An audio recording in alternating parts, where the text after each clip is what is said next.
नमो सिन्नाळं नमो आयरीयाळं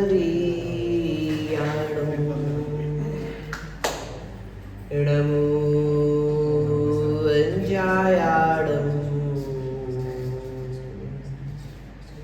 नमो लोये सव्विसाहुळं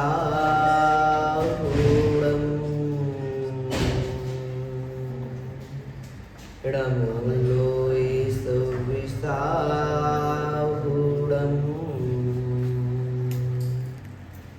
श्रीमत्परं गंभीर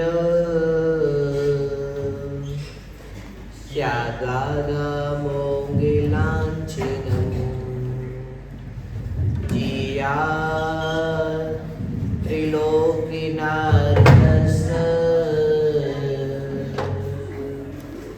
शासिनं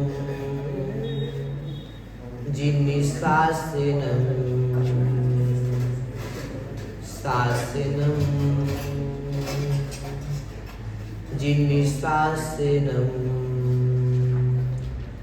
अनंत अनंत सिद्ध परमेष्टि भगवान की जय। पंच परमेष्टि भगवान की जय। आदि तीर्थंकर आदिनाथ भगवान की जय। मूलक श्री वासुनाथ भगवान की जय। गोमटेश्वर बाहुबली भगवान की जय। परम पूजनीय आचार्य भगवान कुंद कुंद देवी की जय। परम पूजनीय आचार्य भगवान विभव सागर जी महाराज की जय। मुनि संघ की जय। प्रियात्मन,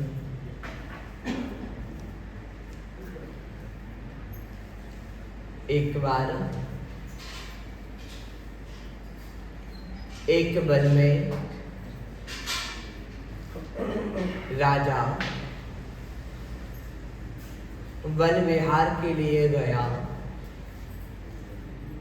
वहां पर कुछ आवाज आ रही थी। उस आवाज को सुनकर ऐसा प्रतीत हुआ कि वहां परीक्षा की तैयारी करने के लिए छात्रगण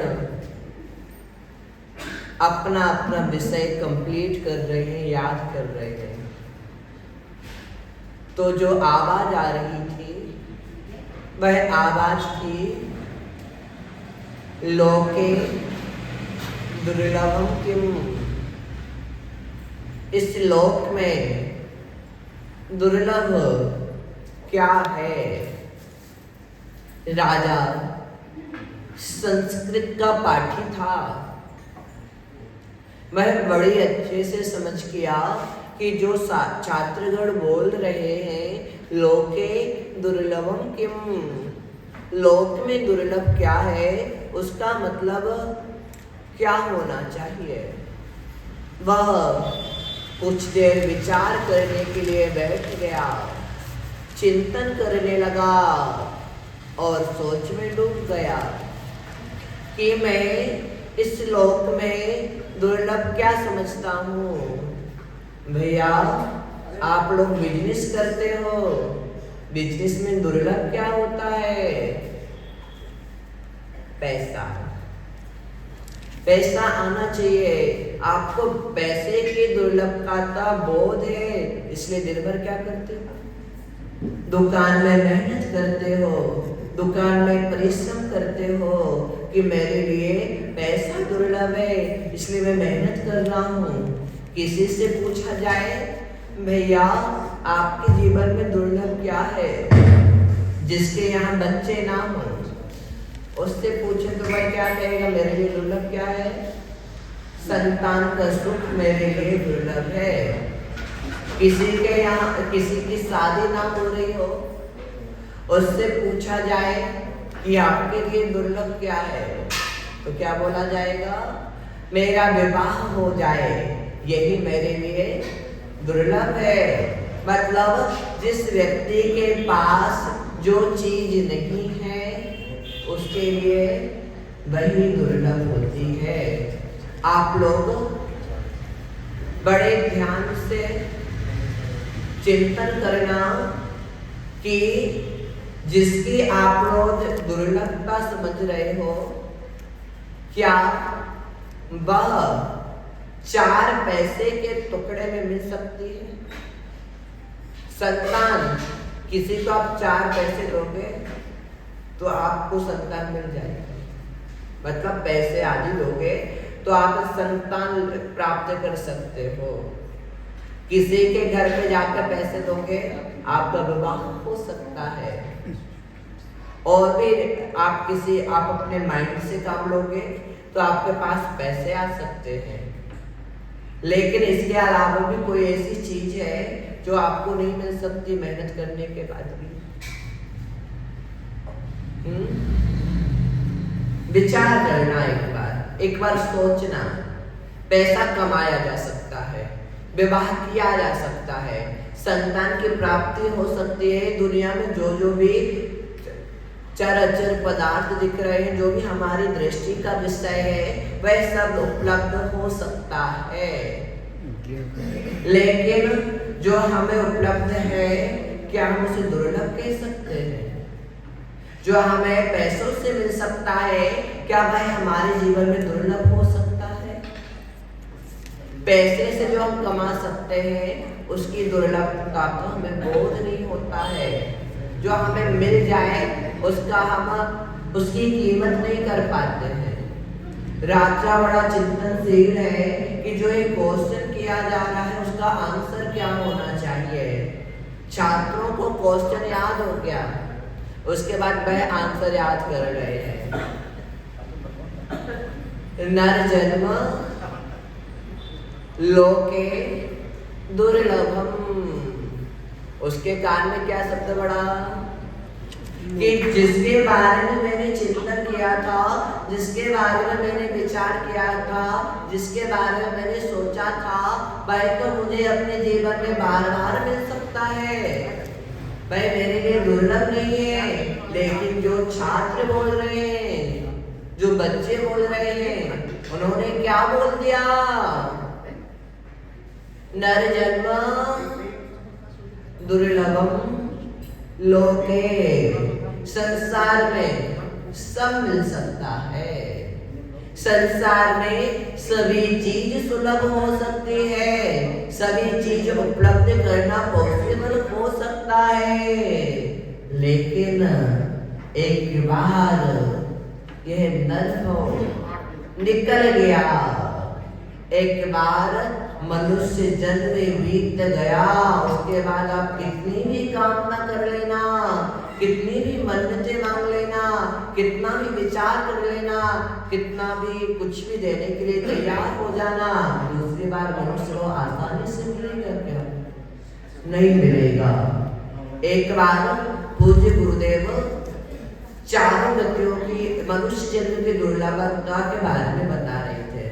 यदि आपसे सीधा सीधा बोल दिया जाए, अजित जी आपका मनुष्य जन्म दुर्लभ मिला, तो आप कहोगे मुझसे अच्छे गुरुदेव हैं।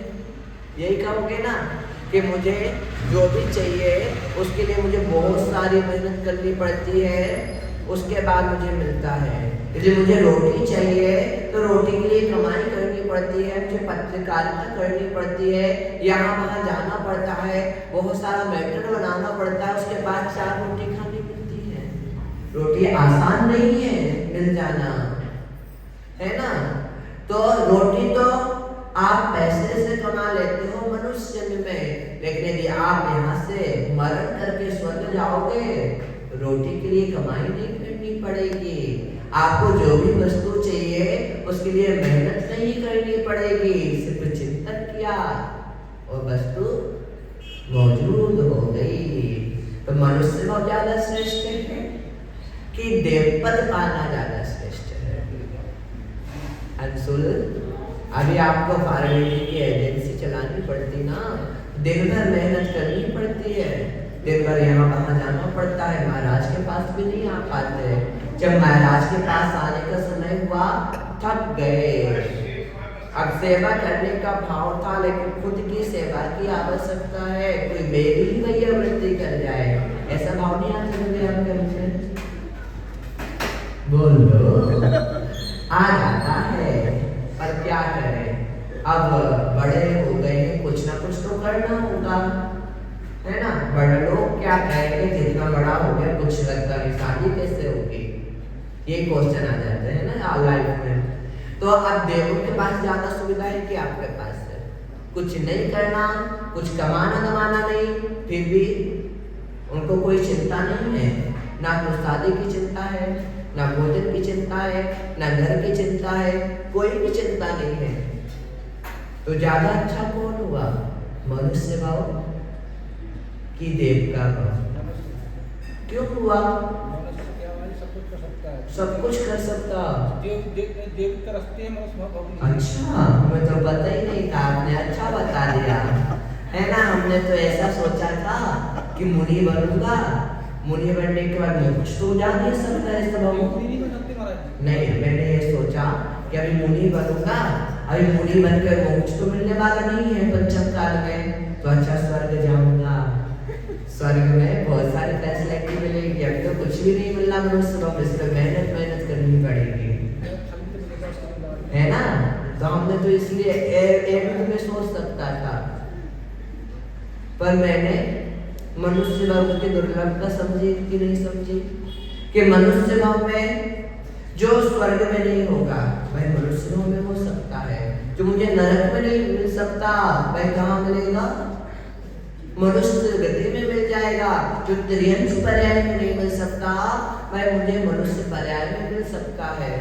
एक बार पूज्य गुरुदेव का प्रवचन चल रहा था चारों गतियों के दुख के बारे में बताने के लिए, और वह टॉपिक माँ के ऊपर था, मदर्स डे पर। पूज्य गुरुदेव बोले कि जब यह जीव नरक में रहा तो नरक में क्या क्या मिला उसको, उसने अपना दुख अपनी जबान से कहा कि नरक में कष्ट होते हैं, नरक में दुख होते हैं, नरक में वेदनाएं होती हैं, नरक में पीड़ाएं होती हैं, नरक में अन्य नारकी भी होते हैं, लेकिन नरक में माँ नहीं होती जिससे अपने दुख शेयर किए जाए। माँ कहाँ मिलेगी, मनुष्य भाव में मिलेगी। उसके बाद यह जीवित त्रियंच गति में रहा, त्रियंच गति में माँ तो मिल गई, लेकिन वहां पर बद्ध बंधन आदि दुख मिले, बांधे जाने का दुख, मारा जाने का दुख, बदन आदि लादने पर दुख हुआ। यहाँ तक की पहचान के लिए गरम गरम औजार लगाए गए, जिससे निशान बन जाएगा और मेरे पशु की पहचान हो जाएगी।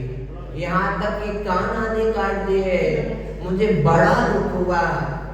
माँ भी पास में थी लेकिन जुबान नहीं थी जिससे मैं अपने दुख किसी से कह सकता। उसके बाद मैं स्वर्ग गया, स्वर्ग में रिद्धियां मिली,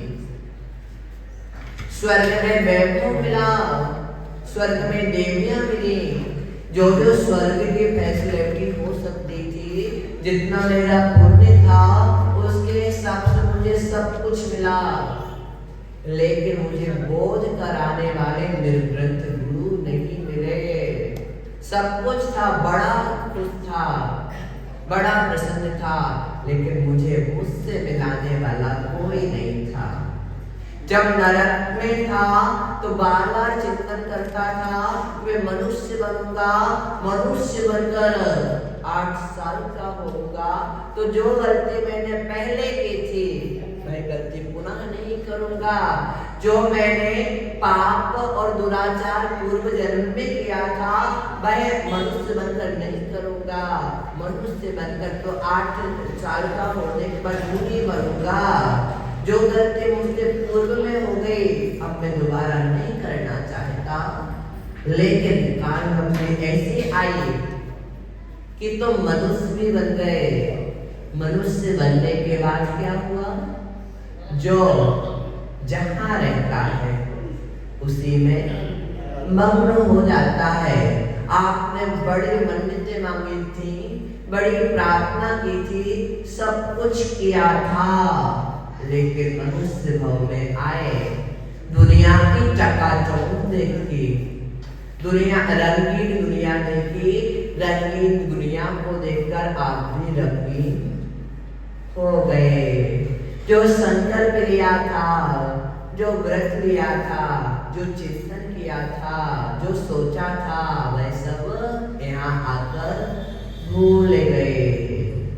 ये आत्मन कहा है 12 भावनाओं में कि सब कुछ पाना तो फिर भी आसान है, नरक जाना आसान है, स्वर्ग जाना आसान है, पशु बनना भी आसान है, लेकिन जिस तरह समुद्र में आप बैठ जाओ, आपके पास एक पेन हो, बॉल पेन आती हो, अब आपको एक अमेजिंग करना है, आपको देखना है कि मेरे पास जो पेन है वह मैं नाव के इस साइड डालूंगा और पेन के ढक्कन को इस साइड डालूंगा और देख रहा हूं कितनी देर में ढक्कन आकर पेन में लग जाएगा। आपने एक साइड पेन डाल दिया, एक साइड उसका ढक्कन, उसका कैप डाल दिया, अब क्या वह दोनों मिल सकते हैं? कदाचित पेन और ढक्कन कुछ दिनों में अथवा कुछ वर्षों में मिल भी जाए, एक हो भी जाए, लेकिन दबलाकार में दबला में कह दिया कि पेन और ढक्कन एक हो सकते हैं, लेकिन मनुष्य भाव 2000 वर्ष के बाद एक बार मिलता है। एक बार मिला और एक बार मिलने के बाद भी यदि हमें बोध नहीं जागा तो फिर हमारा मनुष्य भाव पाना बेकार हो जाएगा। जैसे कि हमने अन्य गतियों में समय गुजारा, सिर्फ टाइम की पूर्ति कर ली कि हमें आयु कर्म इस गति का मिला था, उस गति में उस आयु जैसे त्रियंचा मनुष्य आयु का आयु कर्म मिला था, मैंने मांगा था उस आयु के साथ उस गति में चला गया। जैसे त्रियंच गति आयु का बंद हुआ, उसको भोगने कहाँ जाना पड़ेगा? त्रियंच गति में जाना पड़ेगा। मनुष्य आयु का बंद हुआ तो मनुष्य आयु को भोगने कहाँ जाना होगा? मनुष्य गति में जाना होगा। मनुष्य आयु तो बांध ली, भोगने भी मनुष्य गति में चला गया, लेकिन भोगा कैसा? जो होना चाहिए था वह हुआ तो नहीं हुआ। इसलिए कहा है कि संसार में जो भी चीजें दिख रही हैं, जो भी चराचर पदार्थ नजर आ रहे हैं, वह तो सुलभ है, लेकिन मनुष्य भाव पाना बड़ा दुर्लभ है। यदि मनुष्य भाव पा लिया और उसको सार्थक नहीं किया, उसका मूल्यांकन नहीं किया, तो मनुष्य भाव पाना बेकार हो जाता है। एक व्यक्ति आया, उसने एक व्यक्ति से बोला, भैया आपका शरीर बहुत सुंदर है, आप अपना हाथ हमें दे दीजिए। क्या दे दीजिए? अपना हाथ हमें दे दीजिए। तो सामने, और मैं आपको एक सोने का हाथ दे दूंगा, आप उस सोने के हाथ को अपने हाथ में सेट कर लेना, अच्छा रहेगा। ऐसा हो सकता है क्या? हो सकता, ये भी पॉसिबल है। आजकल बहुत सारी टेक्निक आ गई है, साइंस में ऐसा होने लगा, जिसका हाथ नहीं उसका हाथ जोड़ दिया, उसमें एक्टिविटी हो रही है, उसका हाथ कार्य कर रहा है, इसमें तो फायदा है। सोने का हाथ है, सोने का हाथ मिलेगा तो करीब कितने किलो का बनाना पड़ेगा? 2-4 किलो का तो बनेगा ही, उससे कम का तो बनेगा नहीं, तो इतना सारा सोना मेरे पास आ जाएगा। लेकिन यदि आपसे कहा जाए जी आप अपना हाथ हमें दे दीजिए, मैं आपको सोने का हाथ दे रहा हूं, तो आप क्या कहोगे? महाराज में पागल अपने अंग को कोई देता है क्या? अपने शरीर का अंग कोई काटेगा क्या? आप यही कहोगे ना। उसी प्रकार से किसी व्यक्ति ने कहा कि आप हाथ दे दीजिए, मैं हाथ नहीं दे सकता, भले ही आप सोना दे रहे हो, चांदी दे रहे हो, हीरे जवाहरात दे रहे हो, लेकिन मैं अपने शरीर की कीमत उस सोने चांदी से नहीं लगा सकता। यदि मेरा यह हाथ रहेगा तो मैं इस हाथ से कई हाथ खरीद सकता हूँ सोने के। यदि हाथ ही नहीं रहेगा तो कुछ नहीं कर सकता। उसी प्रकार से भैया, जब आप अपने शरीर की इतनी कीमत कर रहे हो, अपनी आंख की, अपनी नाक की, अपने हाथ पैर आदि की कीमत कर रहे हो, यदि आप उसी तरह से अपने मनुष्य पर्याय की कीमत करोगे तो आपका कल्याण हो जाएगा। कल्याण उसी का होता है जो कीमत करता है। सेफ्टी उसी चीज की जाती है जो दुर्लभ होती है। यदि हमें वस्तु की दुर्लभता समझ में ना आएगी तो हम उसकी सेफ्टी नहीं कर सकते। जब हम मनुष्य से देव हुए, एक बार एक देव से जाकर पूछा, भैया आप देव हो, आपको देव पर्याय में कैसा लग रहा है? बोला बहुत अच्छा लग रहा है, लेकिन अब से तो पछता रहा हूं। बोला क्यों पछता रहे हो? तो सामने से आवाज आई, भैया जब मैं मनुष्य था तो मेरे पास सामर्थ्य थी, मेरे पास शक्ति थी कि मैं संयम ले सकता था, व्रत आचरण कर सकता था, जो जो चाहता वो कर सकता था। लेकिन अब मैं देव हो गया। देव होने के बाद मेरे पास संसार की भौतिक वस्तुएं सभी हैं, लेकिन अब संयम लेने का मन करता है, व्रत आचरण करने का मन करता है, लेकिन वो नहीं कर सकता। यदि आप में सामर्थ्य हो तो आप मेरा ये देव पद ले लो और अपना मनुष्य मुझे दे दो। मैंने जो गलती कर दी, अब उस गलती पर मैं पछता रहा हूँ, उस गलती से मैं दुखी हूँ। यदि आप ऐसा कर सको कि आप मेरे स्थान पर आ जाओ तो मैं आपके स्थान पर आ जाऊँ, तो भी सुलभ है, तो भी मैं अपने आप को धन्य मानूंगा। कहीं कहता है मनुष्य, मैं सोच रहा था कि देव होना अच्छा है, देव का वैभव अच्छा है, लेकिन तुम्हारी बातों से ऐसा लगा कि मैं ज्यादा अच्छा हूँ। मैंने जो पाया है अब उसी को मैं सार्थक करूंगा। मुझे मेरा ये मनुष्य भाव जीवन सफल करने के लिए मिला है, व्रत आचरण के लिए मिला है, संयम को ग्रहण करने के लिए मिला है, तब मैं संयम को ग्रहण करूंगा। यहाँ पर बहुत सारे लोग हैं भैया, सभी धर्म से जुड़े हुए, मुझे ये भी पता भले ही नहीं आते हैं, पर अनुमोदना पूरी करते हैं अपने घर में बैठ कर। तो यहाँ बहुत सारे लोगों को देखा कि 30 घर में सिर्फ 10-15 लोग अभिषेक करते हैं। तो यदि आप 15 दिन में सिर्फ 2 बार भी अभिषेक करने का नियम लेते हो तो वही भी आपके संयम में जुड़ेगा, क्योंकि आपने मंदिर आना प्रारंभ किया, आपने अभिषेक करना प्रारंभ किया, तो अभिषेक प्रारंभ करोगे तभी ऐसा भी होगा कि आप लोग महाराज जी वगैरह के सानिध्य में भी आओगे। महाराज जी के सानिध्य में आओगे तो 2-4 धर्म की चर्चाएं होंगी, धर्म की चर्चाएं होंगी तो आपको मनुष्य जन्म की दुर्लभता के बारे में पता चलेगा। मनुष्य जन्म की दुर्लभता के बारे में पता चलेगा तो ये भी पता चलेगा कि मनुष्य जन्म की दुर्लभता त्याग में है, साधना में है। एक लोमड़ी थी, उसको एक बार मुनिराज का दर्शन हुआ।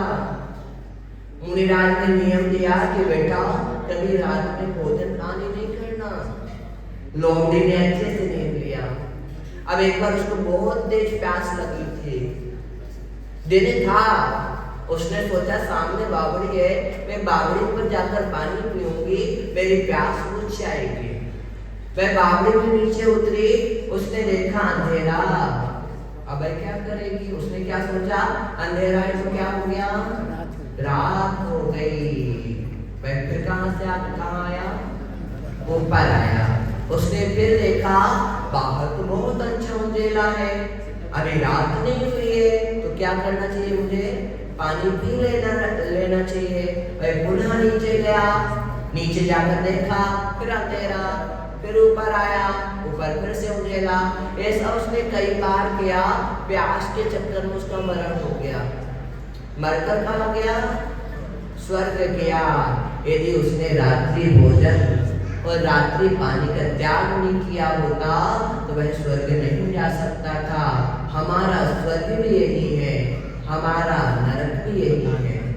यदि हम अपने जीवन में छोटे छोटे नियम लेकर अपने जीवन का शुभारंभ करेंगे तो हम जो चाहते हैं हमें वही मिलेगा।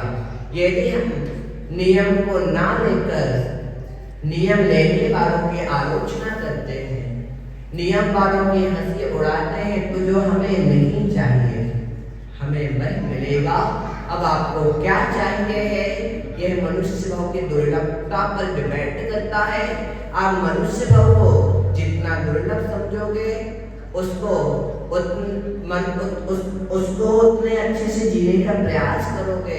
यदि दुर्लभ नहीं समझोगे, जैसी कहानी चली आ रही है, जो परिपाटी चली आ रही है, उसी के अनुसार चलोगे तो आप वो नहीं पा पाओगे जो आपको पाना चाहिए। आपके पास जो होना चाहिए, अब आपको पाना क्या है और अपने पास रखना क्या है, इसका विचार आप लोग को करना है। आज दूसरा प्रोग्राम भी होना है, इसलिए अपने बाड़ी को यही विराम देता हूँ। परम पूजनीय आचार्य भगवान विभू सागर जी महाराज जी की जय।